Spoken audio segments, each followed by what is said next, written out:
दोस्तों नमस्कार। आज़ादी के बाद नियोजित कार्यक्रम के तहत देश भर में जो कार्यक्रम शुरू किए गए थे उनमें ग्रामीण इलाकों के लिए स्वास्थ्य परियोजनाएं भी थी।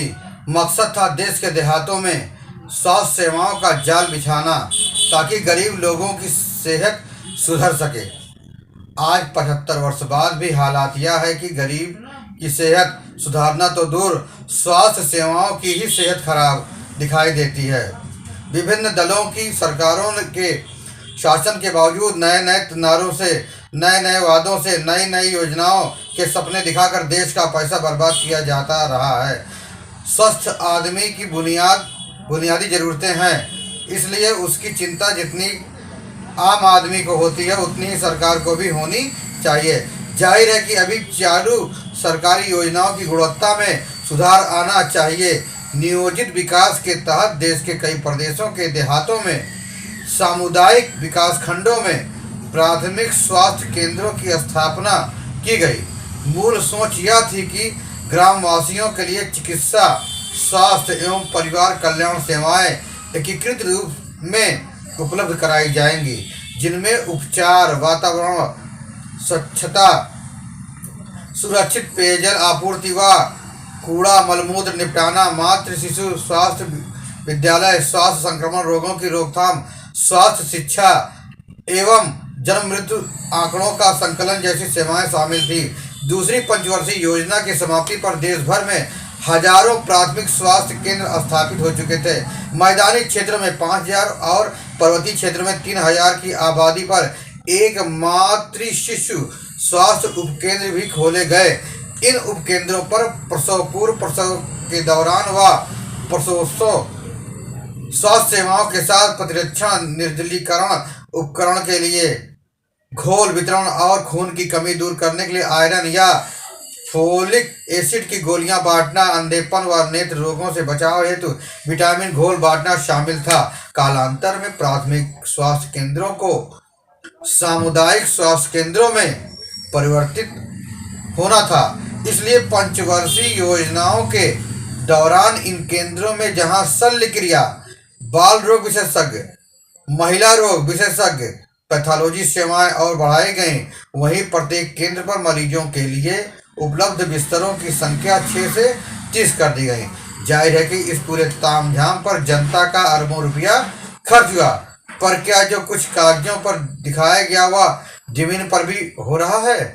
देश के किसी भी गांव में जाकर असलियत जानी जा सकती है। इतना ही नहीं, आबादी के तेजी से बढ़ते आकार के बावजूद देश भर में जनसंख्या पर आधारित सेवा केंद्रों और कर्मचारियों को बढ़ाने का काम कई वर्षों से ठप पड़ा है। ग्रामीण स्वास्थ्य सेवा केंद्रों के हाल इतने बुरे हैं कि सामुदायिक स्वास्थ्य केंद्र में कोई भी विशेषज्ञ अपनी नियुक्ति नहीं चाहता।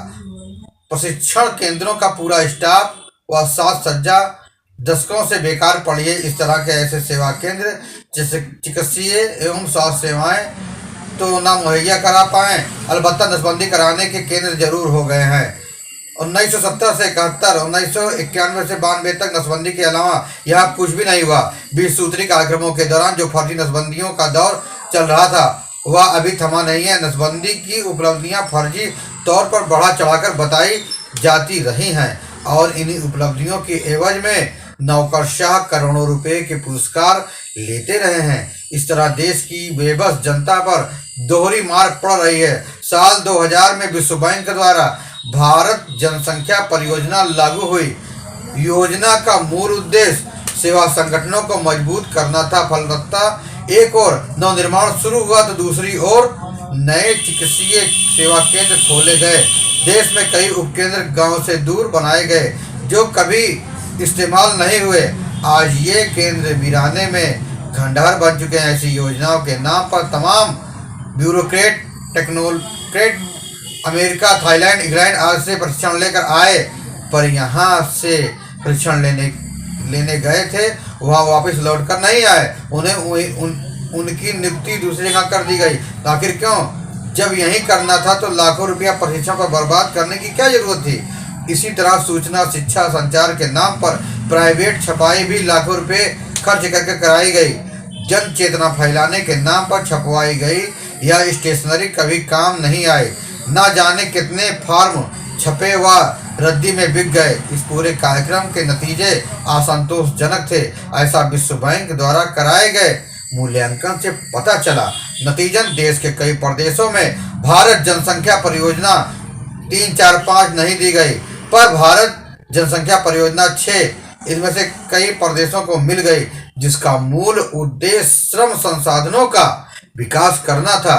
इन योजनाओं के तहत ऊपर से अधिकारी तो विदेशी सैरगाहों में घूम आए, पर नीचे का स्टाफ भी पीछे नहीं रहा। वे भी अहमदाबाद, गांधीग्राम, मुंबई में सैर सपाटा करता रहा। बढ़ चढ़ कर दावा किया जाता है कि चिकित्सा विज्ञान के क्षेत्र में हुई खोजों और शोधों के कारण उपचार के क्षेत्र में अत्यधिक सुविधाएं आज सुलभ हैं। हृदय के साथ ही अन्य अंगों का प्रतिरोपण भी आज हो रहा है, परंतु वैश्वीकरण और उदारीकरण के फलस्वरूप इस दिशा में जितना भी विकास हुआ और सेवा सुविधाएं उपलब्ध हुई, उन तक पहुंच समाज के धनाढ्य व नवधनाढ्य वर्ग की ही है।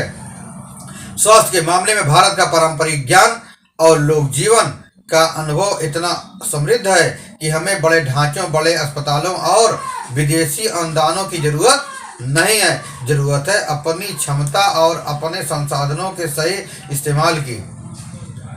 आपको स्वास्थ्य विभाग की यह खबर कैसी लगी? फिर मिलेंगे नई जानकारी के साथ, नई खबरों के साथ। तब तक के लिए जय हिंद, वंदे मातरम।